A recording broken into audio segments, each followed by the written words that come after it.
유재수 감찰무마 의혹과 관련해 백원우 전 민정비서관의 해명이 있었죠. 하지만 검찰은 3인 회의에서 감찰 결과 처리 논의가 있었고 백 전 비서관의 혐의도 상당하다는 입장입니다. 최영원 기자입니다.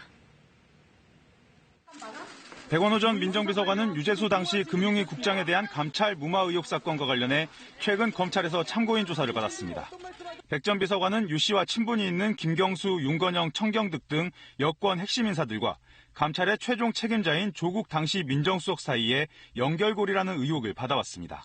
하지만 백 전 비서관은 KBS에 청와대가 감찰을 중단시킨 일은 없다면서 당시 반부패 비서관실이 작성한 보고서는 감찰 결과 보고서였다고 문건 이름을 명확히 했습니다. 감찰의 결과가 나와 있는 보고서에는 처리 방침까지 명시돼 있었다는 주장도 했습니다. 하지만 검찰은 3인회동 이후 감찰 결과 처리 과정에도 주목하는 것으로 보입니다.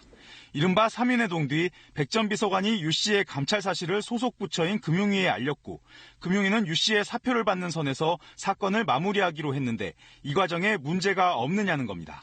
현행 국가공무원법은 공무원이 퇴직을 희망할 경우 징계 사유가 있는지 여부를 수사기관 등에 확인하도록 하고 있는데 이 과정이 생략된 것도 유 씨에 대한 배려가 있었다고 의심될 수 있는 대목입니다.